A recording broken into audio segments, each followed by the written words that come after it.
अस्सलामुअलैकुम, कैसे हैं आप सब लोग। उम्मीद करती हूँ आप लोग सब खैरियत से होंगे। वेलकम करती हूँ आपको मुंतहाज रिएक्शन एंड व्लॉग्स के अंदर। और अल्लाह पाक से दुआ गो हूँ कि अल्लाह पाक आपको जहाँ भी रखे, खुश रखे, आबाद रखे और तमाम आपकी जायज़ ख्वाहिशात को पूरा फरमाए। आमीन सुमा आमीन। चैनल पे न्यू है तो चैनल को सब्सक्राइब कर लीजिएगा और अगर अभी तक नहीं किया तब भी कर दीजिएगा। वीडियो पसंद आए तो लाइक कमेंट शेयर ज़रूर कर दीजिएगा। और उन लोगों का मैं दिल से शुक्रिया अदा करना चाहूँगी जो मेरे साथ नए जुड़ भी रहे हैं और बहुत पहले से मेरे साथ कनेक्टेड हैं। थोड़ा मसरूफियत होने की वजह से मैं अभी आप लोगों के कमेंट्स के जवाब नहीं दे रही, लेकिन मैं पढ़ सबके रही हूँ कमेंट्स, और जैसे ही मुझे टाइम मिल जाता है तो मैं कमेंट्स का जवाब भी इंशाल्लाह आप लोगों को दे दूँगी। चलते अपने रिएक्शन की तरफ। आज आप लोगों ने देखा है कि मैं आप लोगों के लिए लाई हूँ दोबारा से थोड़ा सा हट के टॉपिक, क्योंकि इंसान एक ही टॉपिक सुन सुन के बोर हो जाता है और सोशल मीडिया में क्या चल रहा होता है हमें हर तरफ नज़र रखनी होती है, हर चीज़ के ऊपर बात करनी होती है। मेरी नज़र गुजरती है सीजनल मुस्लिम्स पे, सीजनल मुस्लिम यानी रबीका खान, रबीका काशिफ खान के ऊपर, कि जनाब उनकी वीडियोस आ रही होती हैं बेशुमार ऐसी जिसके अंदर वो किचन में एज बड़ी कोई बहुत बड़ी शेफ़ बन के किचन में खड़ी होती हैं, जो हमें सहरी में बता रही होती हैं सहरी बनाना, अफ्तारी में बनाना, कोई ना कोई डिश सिखा रही होती हैं। और बड़ा उन्होंने नेक बीबी बन के दुपट्टा पहन के वो हमें बड़ा अच्छा दिखा रही होती हैं कि। लेकिन एक चीज़ आप लोगों ने नोट की होगी, चलो सहरी में तो चल सकता है कि आपने इतना मेकअप आपने थोपा हुआ है, लिपस्टिक लगाई हुई है, लेकिन जनाब अफ्तारी से पहले रोज़े की कंडीशन में क्या तैयार होना और ख़ास तौर पे लिपस्टिक लगाना, क्या ये जायज़ है, क्या ये ठीक है? आप लोग इस बारे में क्या कहेंगे? तो ये है हमारे सीजनल मुस्लिम। अब जनाब आगे चलते हैं। हुआ ऐसा कि रमज़ानों का भी इन औरतों को एहतराम नहीं है कि रमज़ान में तो इंसान एटलीस्ट अपने जितने भी शूट्स हैं, अपना जो कुछ भी है उनको पोस्टपोन कर सकता है कि आफ्टर ईद मैं ये कर लूँगी। लेकिन जनाब पैसा बड़ा है, पैसा ही तो कमाना है, पैसे के अंदर ही तो सब कुछ है। पैसा नहीं तो फिर रमज़ान की रौनकें कहाँ से होती हैं? तो पहुंच गई अपनी फ़ोटो शूट कराने के लिए, सुबह से पहुंची अपने फ़ोटो शूट करवाने के लिए स्टूडियो में, जहाँ पे कुछ लोगों ने इस बात पे एतराज़ किया कि बीबी आपको इतना भी ख्याल नहीं है कि रमज़ान चल रहे हैं, रमज़ान का ही ख्याल कर लो। लोगों को भी दिखा रही हैं कि हम मेरी फ़ोटो शूट हो रही है। और फिर लोगों ने ये भी सवाल किया कि रोज़े की हालत में, ज़ाहिर सी बात है आप लोगों को भी पता होगा, छोटे बच्चे तो आप लोग भी नहीं हैं, कि जब फ़ोटो शूट किसी लड़की की या लड़के की हो रही होती है तो जो डायरेक्टर होता है वहाँ पे खड़ा हुआ, जो फ़ोटोग्राफ़र होता है, वो ज़ाहिर सी बात है आके आपको टच भी करेगा, आपको एंगल भी बताएगा, आपने यहाँ घूमना है, ऐसे घूमना है, जो भी चीज़ आपकी शूट हो रही है। तो इस चीज़ पे भी काफ़ी ज़्यादा लोगों ने नाराज़गी का इज़हार किया। फिर आगे चलते हैं। बीबी घर आई हैं, घर आने के बाद उन्होंने अपना सारा मेकअप रिमूव किया। रिमूव करने के बाद दोबारा से हजन बीबी बन के बैठ गई। और सीजनल मुसलमान मैं इनको क्यों बोल रही हूँ कि आप लोग देख सकते हैं कि जनाब जब इन्होंने करवानी होती है फ़ोटोशूट इस्लामिक रमज़ान के हवाले से, तो हिजाब पहन के, कभी दुपट्टा लपेट के, कभी कुछ करके, ये जो है दोनों अम्मा बेटी जो हैं वो नेक परवीन बन जाती हैं और फ़ोटोशूट हो जाता है। उसके बाद जब ये होटल में खाना खाने, रेस्टोरेंट्स में सहरियाँ करने, अफ्तारियाँ करने जाती हैं तो गले में दुपट्टा आ जाता है और सम टाइम तो इनका दुपट्टा भी गायब हो जाता है, जिस पे लोग इनसे सवाल करते हैं। लेकिन मजाल है कि इनका कोई ज़रा सा भी इनको परेशानी होती है। क्यों? क्योंकि ये जो सब कुछ कमा रहे हैं वो इसी चीज़ पे तो कमा रहे हैं कि इनके हेटर्स ही तो सबसे ज़्यादा होते हैं, जिसकी वजह से ये डॉलर्स कमाते हैं। अब चलेंगे दूसरे मुसलमानों की तरफ, जिनके बारे में मुझे काफ़ी सारे लोगों ने कहा था, इनके ऊपर जब मैंने भी कुछ दिन पहले वीडियो बनाई थी तो लोगों ने कहा था कि आप ज़रा इनकी ये वाली ज़रा वीडियो जाके देखें, इस पे ज़रा बात करें। जो अभी इनकी गुजरी है गोद भराई, सिर्फ शहर की गोद भराई नहीं थी बल्कि साथ साथ उनकी सैमी की भी, समी है कि सैमी हैं जो भी हैं, उनकी भी मुझे लगता था गोद भराई हो रही है। और वो कैसे कि जब बिठाया गया शहर को गोद भराई के लिए, तो जो गोद भराई के लिए कोई चादर कोई चीज़ ऐसी रखते हैं लड़की की गोद में, तो वो जनाब शहर हयात के साथ साथ, शहर के साथ साथ उनके हस्बैंड समी भी अपनी गोद में बिछा रहे थे कि चलो भाई मेरी भी गोद भराई कर दो, शायद मैं भी प्रेग्नेंट हूँ, क्योंकि आपने सुना था ना वी आर प्रेग्नेंट। जब ये प्रेग्नेंट हुई थी तो उन्हीं दिनों में इन्होंने अनाउंसमेंट की थी वी आर प्रेग्नेंट, और वो उन्होंने करके दिखा भी दिया।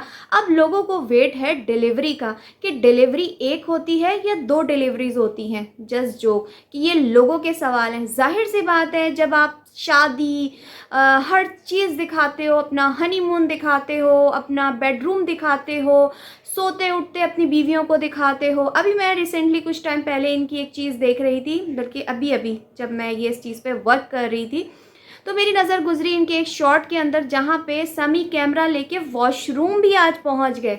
बस उस वॉशरूम में अभी ऐसा कुछ नज़र नहीं आया, नहाते हुए नज़र नहीं आई, लेकिन टीथ ब्रश करते हुए वो हमें नज़र आ चुकी थी। कि वो अपनी बेगम उनकी वहाँ पे खड़ी हुई तैयार होके, और बाद में टीथ ब्रश कर रही कहीं जाने से पहले, तो वो भी उन्होंने वॉशरूम ले जाके शूट कर लिया। कि उन्होंने दिखाना था, जो लोग कहते हैं ना कि बस एक वॉशरूम रह गया है वो भी तुम लोग दिखा दो, तो अब उसकी मुझे लगता है ओपनिंग हो चुकी है।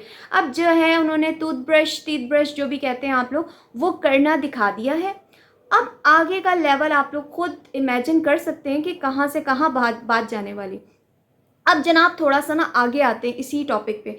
होती है शहर की गोद भराई, जिसके अंदर एक अजीब ही नज़ारा देखा गया, और ये अजीब नज़ारा सिर्फ इसी तरफ नहीं देखा गया, इससे पहले कई गोद भराइयों में ये चीज़ देखी गई है और मेरी समझ से बाहर है। जब आप लोगों ने, मैं कहती हूँ, अगर इंडियन कल्चर को अपना भी लिया है, मतलब हमारे पाकिस्तानी कल्चर में गोद भराइयों का कोई, ये बेबी शावर, इन चीज़ों का कोई कॉन्सेप्ट नहीं है, लेकिन चूंकि आप लोगों ने बाहर के, वेस्ट के और इंडिया के कल्चर को अपने उसमें ऐड करना शुरू कर दिया है, तो इतना तो सोच लें कि जो इंडियंस भी अगर गोद भराई करती हैं तो उसमें कोई मर्द हजरात नज़र नहीं आते। आज से कुछ टाइम पहले जब एज़ल होने वाली थी, तब कमल जुल्करनैन ने भी गोद भराई रखी थी, और उसमें भी मर्द हजरात की शिरकत थी। लेकिन यहाँ मामला थोड़ा आगे के लेवल पे पहुँच गया शहर के मामले में, और वो कैसे, वो मैं आपको भी बताती हूँ। कि जब हो रही थी गोद भराई, तो गोद भराई में सारे उनके जो फ्रेंड्स, व्लॉगर्स, टिकटॉकर्स, उनमें मदीहा, एहसन, कमल जुल्करनैन, इवन रजब भाई भी आए हुए थे। उनकी अम्मा जी ने शिरकत नहीं की थी। हुआ ऐसा कि जब गोद भराई के टाइम पे एक तरफ वाइफ और एक तरफ हस्बैंड बैठ रहे थे रखने के लिए, जो गोद भराई के लिए, तो ख़वातीन ही इन रस्मों में होती हैं, लेकिन मर्द हजरात भी आ गए। और फिर जनाब काम ऐसे हुआ कि रजब भैया भी फल उठा के गोद में डाल रहे हैं, और इसी तरीके से और जो मर्द हजरात आ रहे हैं वो भी फल उठा के जो उनकी गोद भराई कर रहे हैं शहर की। अब बताओ बात कहाँ से कहाँ पहुँच गई। कुछ लोगों ने इस पे ये बात की कि ये हमारे मुस्लिम कल्चर में नहीं है, इस्लाम में ये कोई इसका कॉन्सेप्ट नहीं पाया जाता, इस्लाम में ये काम नहीं किए जाते। तो मैं उनको ये जवाब देना चाहूँगी कि ये पहले कौन सा इस्लामिक कोई काम कर रहे हैं, जो ये कर रहे हैं तो इस्लामिक नहीं है। ये डॉलर ही अपनी वाइफ्स को हर एंगल से दिखा के, उनकी नुमाइश करके, फिटिंग के उनको कपड़े पहना के, उनकी शादी, मेहंदी, माइयों, उनका बेडरूम में लेटना उठना, वॉशरूम में टीथ ब्रश, उसके बाद उनका टिकटॉक जो डांस करते हुए, मूव करते हुए, और अब उसके बाद प्रेगनेंसी कैश करते हुए जब आप लोगों को दिखाते हुए डॉलर कमा रहे हैं, तो वो कौन सा नेक इस्लामिक काम कर रहे हैं? वो भी तो इस्लाम के अगेंस्ट काम कर रहे हैं। तो चलो, जहाँ इतना कर लिया वहाँ ये भी कर रहे हैं, तो इन लोगों के लिए तो ये आम बात हो गई। और दूसरी बात मैं यहाँ पे करूँगी कि हराम का पैसा हराम कामों में ही काम आता है। वो कैसे? कि जाहिर सी बात है, जब इसका हमारे पाकिस्तानी कल्चर में कोई कॉन्सेप्ट ही नहीं है। मैं तो पाकिस्तानी कल्चर की बात करूँगी, मैं दीन को नहीं बोलूँगी, क्योंकि हर इंसान ही मेरी नज़र में सीजनल मुसलमान है। वो कैसे? कि हम इनकी बात करते हैं, अगर हम इर्द गिर्द के अपने लोगों को भी देख लेना तो उनका भी यही हाल है कि रमज़ान आते हैं तो तस्बीहां, कुरान पाक, जय नमाज इनकी बाहर आ जाती हैं। जैसे ही जी चांद रात करीब आती है तो तैयारियां शुरू हो जाती हैं, ईद पे कहाँ जाना है, ईद की शॉपिंग क्या करनी है, और ईद की दावतें करनी हैं, दावतें देनी है। चांद रात है तो चांद रात पे जनाब कौन से नमाज, कौन सा, वो सब रौनकें इनकी शुरू हो जाती। तो ये हमारे इर्द गिर्द के आस पास के माहौल में ये सब कुछ है। ये तो बस ये है कि हमसे थोड़े ऊपर के लेवल के हैं, कि ज़ाहिर सी बात है जो आस पास के लोग हैं वो टिकटॉक पे तो आते नहीं हैं, लेकिन ये ज़रा अपर लेवल के हैं। और फिर बात यहाँ पे कुछ लोगों ने इस चीज़ पे भी सवाल उठाया, जिस पे मुझे बात करने को कहा है कि आज के दौर में जब मैं कहती हूँ महंगाई इस कदर बढ़ गई है, इस कदर बढ़ गई है, कुछ मेरे इंडिया से बहन भाई भी देख रहे होते हैं तो मैं उनको भी बता दूँ कि इस वक्त मेरे सुनने में यही आ रहा है कि मज़ीद 50 रुपये पाकिस्तान में पेट्रोल पे बढ़ने जा रहे हैं। और ये सिर्फ पेट्रोल पे नहीं बढ़ेंगे, ये बम गिरेगा अब हर तमाम इस्तेमाल के घर में होने वाली जो ग्रॉसरीज़ हैं, इलेक्ट्रिकल आइटम्स हैं, डिफरेंट डिफरेंट जो चीज़ें, यानी हर चीज़ में इसके प्राइस बढ़ जाएंगे।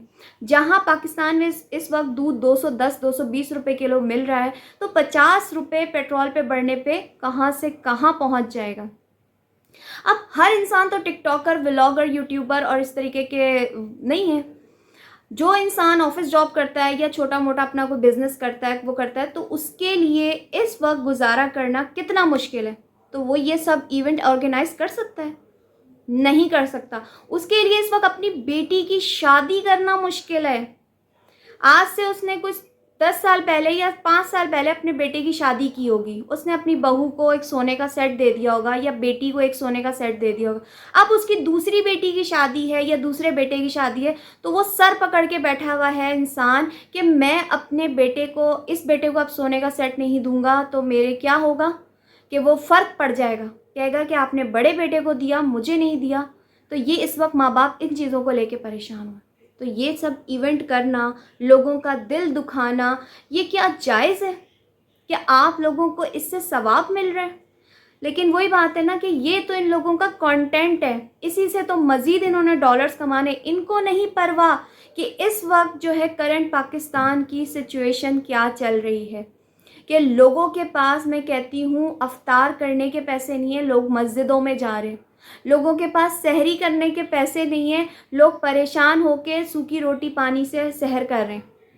उन जगहों पे ये अपनी ये चीज़ दिखा रहे हैं। इसी तरीके से अभी मैंने जो रबीका खान है, मैंने इसका आपको बताया था, तो मेरी नज़र से ये गुजरा कि जनाब भर भर के घर में अफ्तारी कर ली इस टब्बर ने, जो ये जितने भी रबीका खान के घर वाले हैं।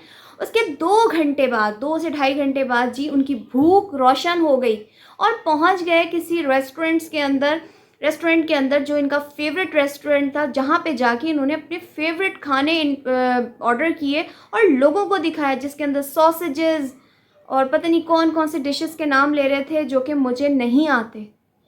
उनमें कुछ नूडल्स थे और फलानी कोई चीज़ थी, डम्पलिंग और ये तरह की ना चीज़ों के नाम ले रहे थे।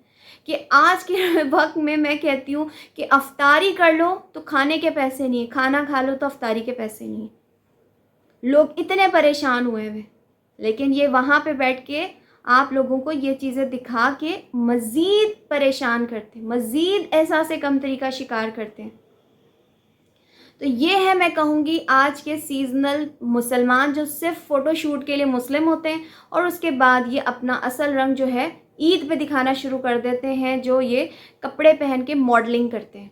ये इनका रियल फेस है जो पूरे 11 महीने रहता है, पूरे 11 महीने। 11 महीने में से आप शुरू के जो 10 मुहर्रम के दिन होते हैं वो निकाल दो, आशूरा का दिन पहली मुहर्रम से 10-12 तक निकाल दो। उसके बाद जो ये इनका जो टाइम पीरियड होता है ना, वो आप लोगों को नज़र आ रहा होगा। तो मेरे जो बहन भाई इन लोगों को कमेंट्स करके एहसास दिलाते हैं, तो मैं कहती हूँ आप अपनी उंगलियों को दुखाते हैं। इनको एहसास नहीं होने वाला, इनको नहीं पता। और मैं आपको एक और रियल फैक्ट बता के जा रही हूँ, मेरा बस ख़त्म कर रही हूँ वीडियो, मैं रियल फैक्ट बता के जा रही हूँ।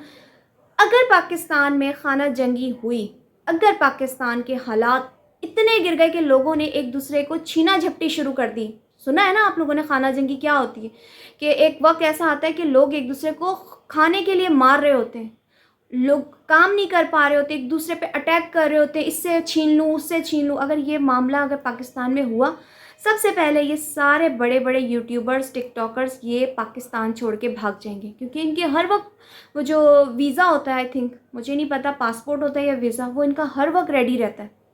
ये पाकिस्तान छोड़ के भाग जाएंगे। ये पाकिस्तान में रह के कंटेंट बनाते हैं, व्यूज़ लेते हैं, लेकिन जब पाकिस्तान पे बुरा वक्त आएगा ना, तो ये अपने पूरे टब्बर को लेके ना पाकिस्तान से आउट हो जाएंगे। आपने सुना होगा कुछ दिन पहले मास सफदर ने ये ऐलान किया था कि पाकिस्तान में रहने का कोई फ़ायदा नहीं है, पाकिस्तान में छोड़ रहा हूँ। फिर उसके बाद उनको एहसास हुआ कि नहीं, ये जैसा भी है हमारा मुल्क हमारा है। लेकिन आप देखने वाले, मैं देखने वाले जो इतना अफोर्ड नहीं कर सकते, मतलब एक शहर से दूसरे शहर या एक मुल्क से दूसरे मुल्क जाना अफोर्ड ही नहीं कर सकते, तो हम क्या हमारे ऊपर गुजरेगी जब ये बुरा वक्त आएगा।